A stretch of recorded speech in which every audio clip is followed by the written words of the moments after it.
Hello and welcome to the program. I'm Simisola Jigun. Nigerians are still reacting to the collapse of the nation's national grid 12 times in 2024. That's 9 times more than it did in 2023 when it collapsed only 3 times. A tweet on social media platform X confirmed the development, making it a historic 12 times in a year that the grid has collapsed under President Bola Tinubu's administration. The major collapses were recorded in October and November 2024 when it stopped generating power at least 3 times each within both months. These outages were also within days of each other. Now the 12 grid collapses occurred despite promises by President Tinubu and the Minister of Power, Bayo Adelabu, promising to resolve the country's power supply crisis. This is also in spite of the $1.4 billion loans Nigeria's power sector has gulped in 10 years. Meanwhile, the Minister of Power disclosed that the country is on track to add an additional 150 megawatts of electricity to its national grid before the end of the year. Well, I'm now being joined by the Executive Director, NEPA Wahala NG Emeka Ojoko, to discuss this historic 12 times collapse of the national grid. Thank you for coming on the program, Mr. Ojoko. Let me start by asking, Nigeria's power grid has collapsed 12 times in 2024 alone. The federal government has attributed the repeated grid collapse to many factors, including aged and aging facilities, lack of maintenance and requisite investment, as well as alleged sabotage by unarmed forces. Now, in all of this, where exactly lies the problem? Okay, the fundamental problem here is that of aged and dilapidated equipment, coupled with increase in demand, right, which the equipment we have on ground is unable to meet. Now, grid collapses happen when there is imbalance between supply and demand, right? The network is actually structured to shut itself down, okay, as a self-protection mechanism when these imbalances occur, so that to preserve the equipment from damage. So because this equipment that we have currently installed in our grid, equipment that was installed in the 70s and 80s, for a much smaller population that we have now, which has not been upgraded significantly in all this period, despite the massive investment that have gone on in the sector.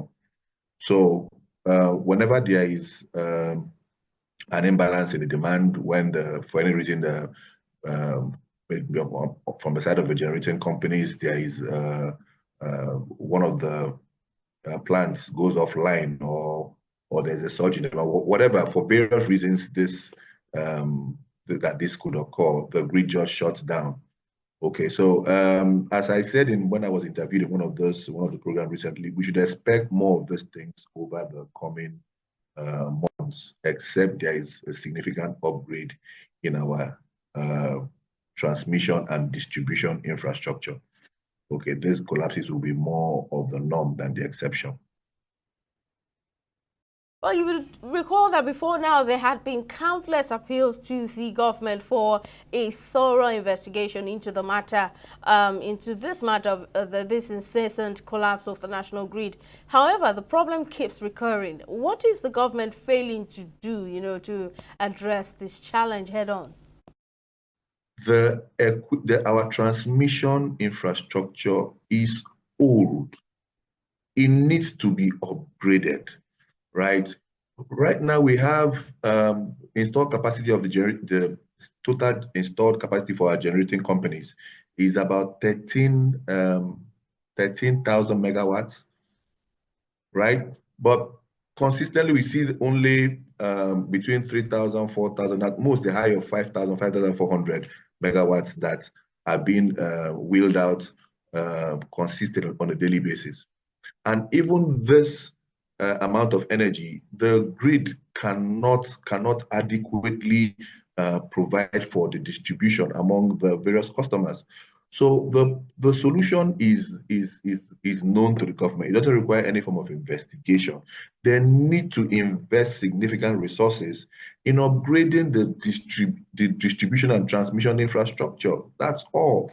If it's upgraded, then we'll have more power available, right? We will have the stranded.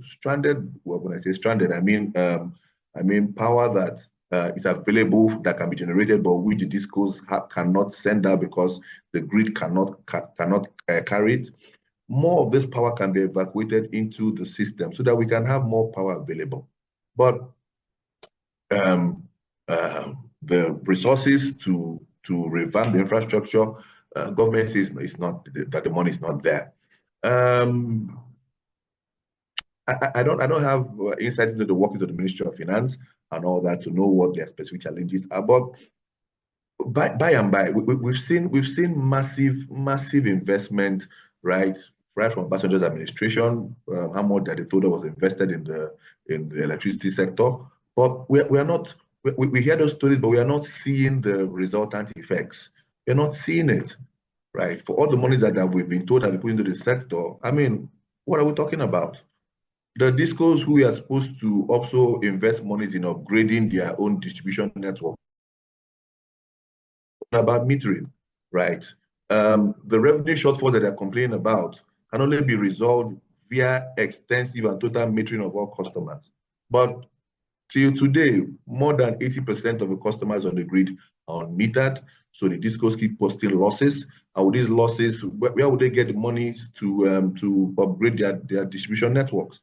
So it's a hydra-headed problem, right, that will need concerted effort by all stakeholders to resolve. But government has to be the driving force there. Government has to show some transparency, right? Let's know what it is what challenges they are having with enforcing the contract that they have with the discos for the investment capex obligations under the contract with them. When I talk about capex, sorry, I talked about limit. That means capital expenditure into the system rather than just collecting money. What they're supposed to, what are the major projects that they're supposed to do within their networks. What are the obligations? How far have they kept up with those obligations?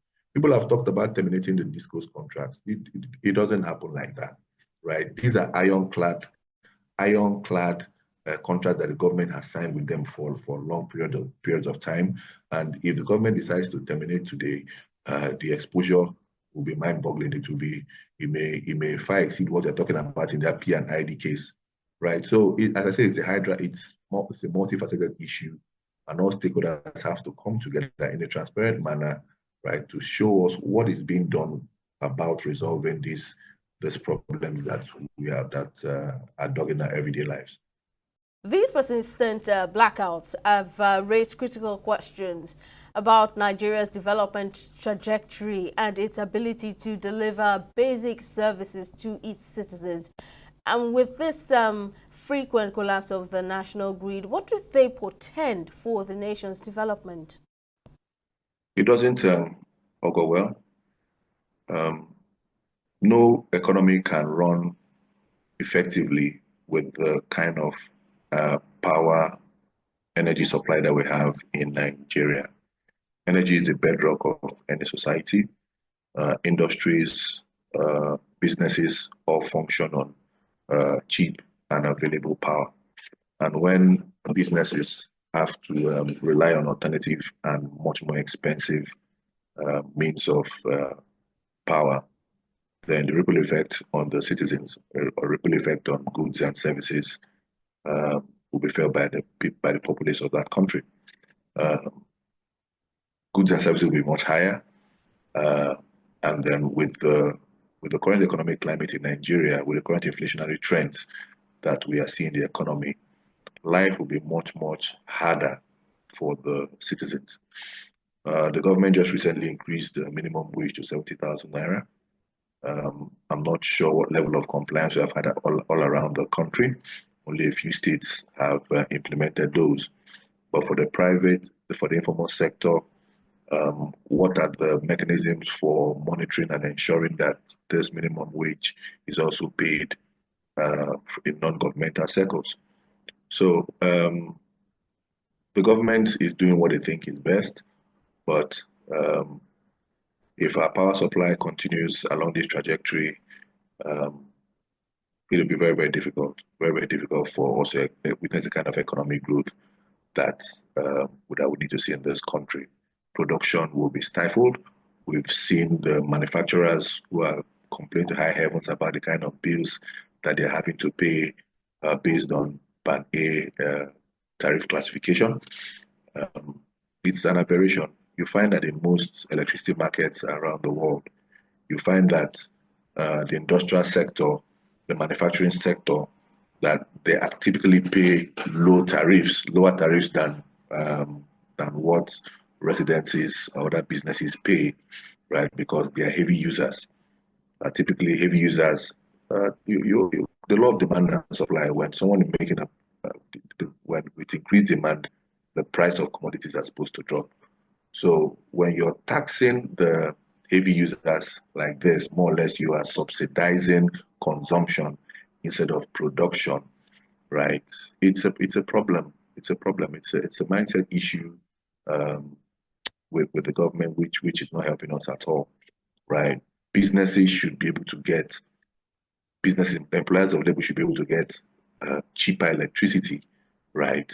Which they can then pass off those savings in terms of cheaper goods and services to the rest of the country. So it's an issue of policy, right? Government has to have the right policies in place that can really impact on the real sector of the economy, on the drivers of economic growth, which can then cascade to other parts of the economy and other people within Nigeria. Mr. Ojoko will continue this conversation after this short break. When we return, the program will continue. Do stay with us.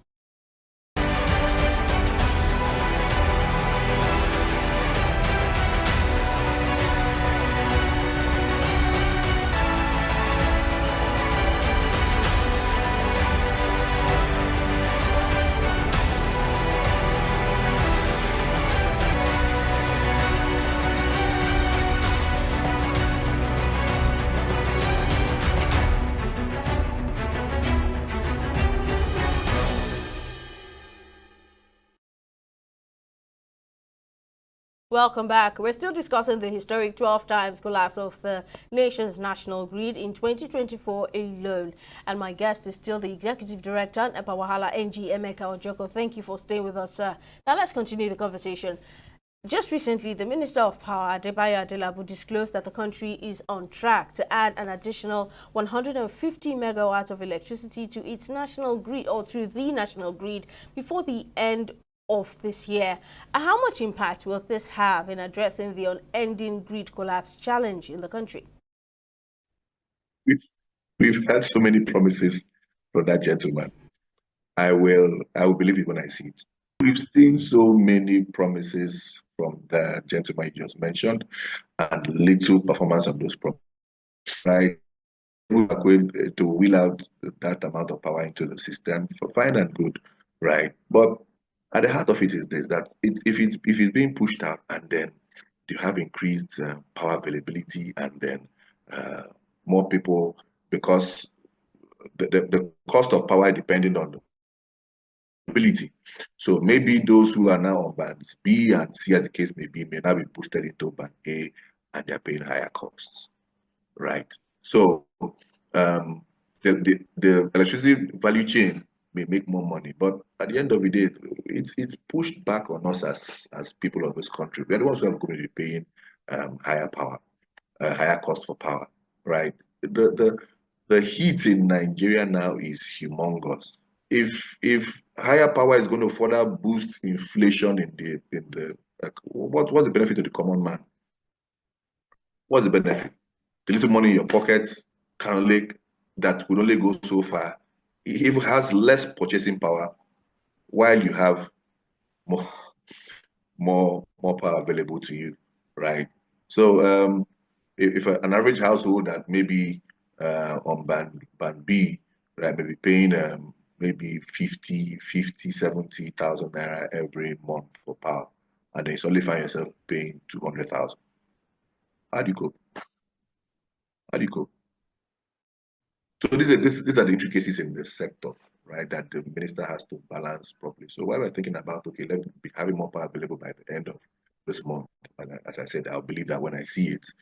While we're talking about that, we also have to think about how that power be paid for, right? What more, because as I said, revenue assurance in the industry is poor. You have more power, but can it be paid for? Are all your band A customers fully metered? Right? The people that you want to migrate from band B to band C to band A, are they fully metered? Will the sector get back equivalent resources for what they are putting out? So these are the nitty-gritties in the sector, right? The metering compliance by the DisCos is abysmal. It's terrible. So how do GenCos get their money back? A couple of weeks ago, we heard about the threat by that the GenCos are going to cut supply to the DisCos because of unpaid debt, and the federal government had to get involved in it, right? These issues are not going to go away that quickly. So these are the things that the government has to balance in trying to solve this hydra-headed monster that we call the electricity sector in Nigeria. I wish them more. Well, stakeholders in the power sector are advocating for a decentralization of the power, of the sector. Now, should this option be considered, in terms of addressing the problems in the nation's power sector? This decentralization speaks about not having one single national grid, but having either regional grids or state grid networks, which are all interconnected, right? So we're moving towards that with the passage of Electricity Act, right, which now took electricity off the exclusive list and put it in the concurrent list. We have the states can now create their own electricity market. So we've seen a couple of states get into that.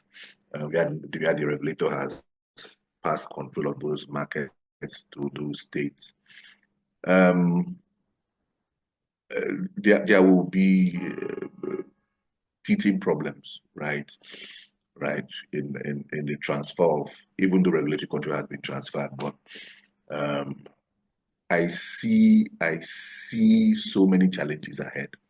So many challenges ahead. Most of the states that have taken control of their markets, I don't think they are really ready, right? I don't think they're really ready. Taking control of the markets means that, for one, the states will have to show that the subsidy that the government is currently bearing for bands B to bands E customers. How many states are prepared to take on that additional burden? I haven't yet confirmed what they plan to do with the legacy debts, right? For legacy debts talks about the debt that are being owed to those distribution companies from those states, right? The debts that are being owed.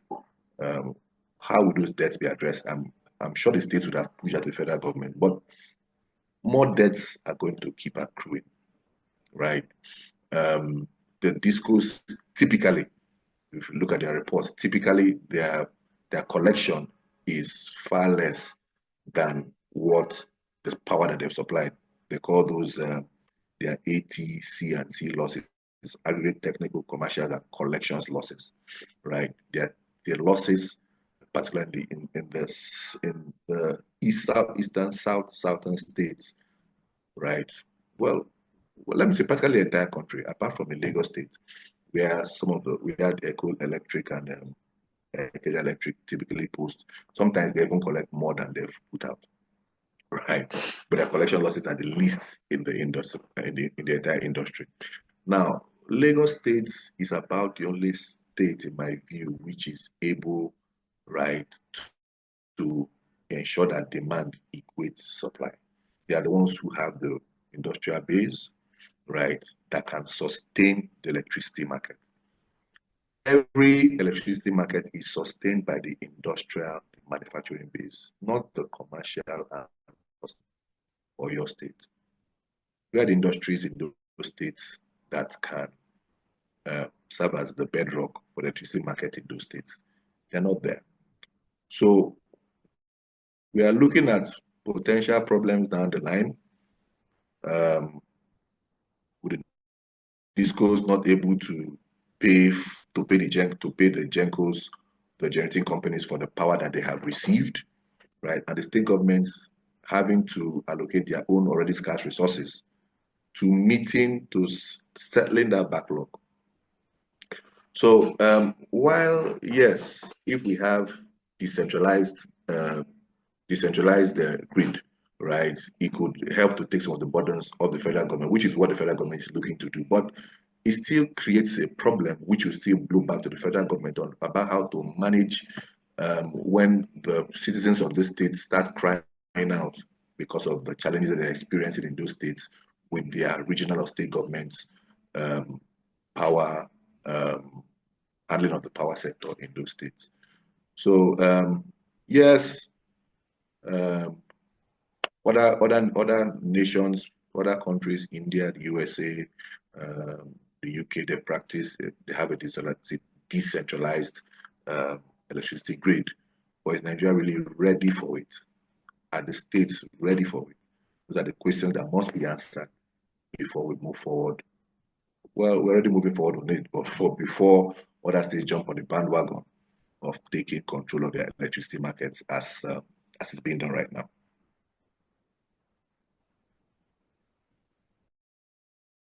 Well, we're still waiting for looking to see the impact of the 150 additional 150 megawatts of electricity that the minister disclosed will be added to the national grid before the end of the year.